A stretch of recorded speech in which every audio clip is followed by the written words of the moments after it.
The big one that's been flagged up consistently is Aston Villa. Now, it does look like Aston Villa are short, but Aston Villa are not looking, as far as we know, to desperately get a player out the door before Monday night. That suggests that if they do have a problem, they are going down the Chelsea route, shall we call it, which is, what can we do with the women's team? Or can we find a car park or other building within Aston Villa Football Limited, whichever the reporting entity is? Can we find a bit of the business effectively to sell to another part of the business to take a book profit, which gets us over the line in terms of PSR? I suspect we will find out in the coming weeks that they've done something with the women's team. And there's certainly a lot of noise about that happening in the background. And my expectation is that we will learn something about that, either minority sale or a sale of the whole thing to another entity within the wider group. So in terms of that, let's say selling the women's team, do you think, in your opinion, that is an acceptable way to make profit for PSR? Well, I think it is now, because I think, once you get to a point where we've gone through, let's say, 2 years of permitting the sorts of transactions that Chelsea have been permitted to undertake, the sorts of player swaps that have been allowed, and player swaps is a bit wider than whether they literally go the same day. So if you look at the way UEFA define a player swap, it's a broader definition, and that's why in UEFA terms, a lot of these sorts of transactions that we're talking about here are not permitted. And so they will be removed from the calculation when it comes to the UEFA tests. Sure. So is it working for PSR? I think it's fine for Villa to do it because Chelsea have been allowed to do it, and because the clubs together have had 2 opportunities to change the rules and on 2 occasions decided not to. So once you get to that point, it's perfectly acceptable, in my view, for Aston Villa to be treated in the same way and to use the same rules that Chelsea have used. So yeah, I think it's fine. Just on that, why do you think that the clubs keep voting to keep it if there are all these loopholes which they've found?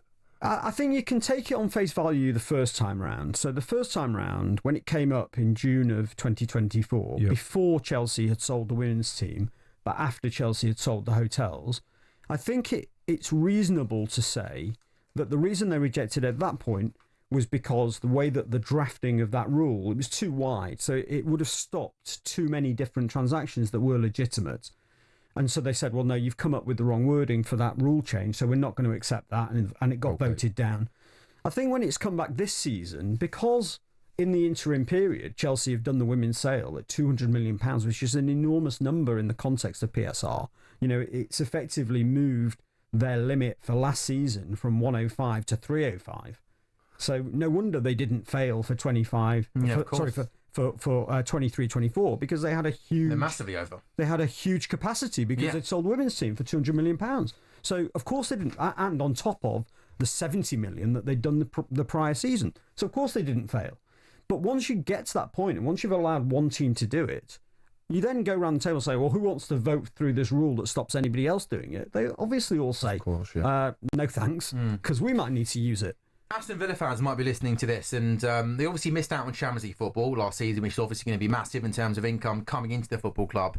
But Aston Villa fans might be still struggling as to why they are in this position where they might be the club at most risk of failing PSR, because they'll say John Duran, £70 million. Diaby, £55 million. Louise, £45 million. Philip Jean, Archer, Diogo Carlos. About 8 players the football club have sold in the last couple of years. And they'll be listening to this right now, Stefan, wanting me to ask you, sure, Champions League football missing out on that was big, but they've sold 8 players for what's that? I've talked about £200 million in the last 18 months to 2 years. Why are they still in this situation where they might be struggling? And even this summer, they may have to sell more players to stick in line with PSR. Yeah, so you got to separate a couple of different things. First of all, obviously the failure to qualify for next season's Champions League, the impact is going to be next season. It's not going to be in the 24-25 season.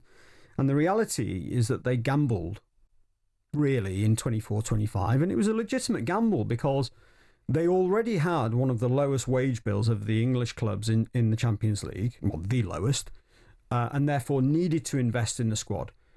Whilst the wage bill itself was lower than the other clubs in the Champions League, as a proportion of their revenue, it was very large, right? So it's coming up to sort of 85%, I think it was, when you take out the slight complexity in the way that they reported last season, because they moved their accounting date because they were short on PSR. It meant that the accounting period was 13 months. So you had 13 months of salary, not 12 months. So when people talk about them having 90% salary versus revenue, it was because there was an extra month of salary in there. So you annualize it down, it was about something like 85% from memory. So very big cost base. And of course, when you've got a very big cost base, there's not a lot of flex in terms of where else you can generate profit, because you've only got 15%, even when you've only taken just the wage bill. And of course, clubs have got lots of other costs on top of just the wage bill. They've got the cost of running the operation, they've got all of that stuff, and then of course there's the amortization cost, which also comes into football clubs. Bottom line is, they took a gamble last season to invest heavily so that they could perform well in the Champions League, and then they doubled down in January. And they doubled down with Rashford, which, Rashford... Big wages. Big wages, and probably a total cost of, let's say, £10 million minimum. Okay, so let's say they pay half his salary and had no loan fee, probably a £10 million cost there. Asensio, Disasi, these players were very expensive gambles in the second half of the season that needed to pay off, really, with a higher league position. That's probably only worth £2 or £3 million. So they probably, they would have hoped to have finished in the top 5. They finished 6th. And maybe they would have hoped that they could have got to the semi-final rather than the quarter-final. Now, that's not to say they didn't have a good season in terms of the European situation. They made a lot of money from Europe, probably made about 70 before match day in terms of what they brought through the door, which for Aston Villa is a huge amount of their historic turnover. So it was successful, but the problem is their cost base is very high and they've taken a chance, and which means that they're very, very close to the limits. Now, it may be that they're only 10 million over the limit for this season, but it's still £10 million, and they've still got to find that 10 million from somewhere between the end of the season and June the 30th. And so there's limited options. Once you get to that point, there's no other levers to pull.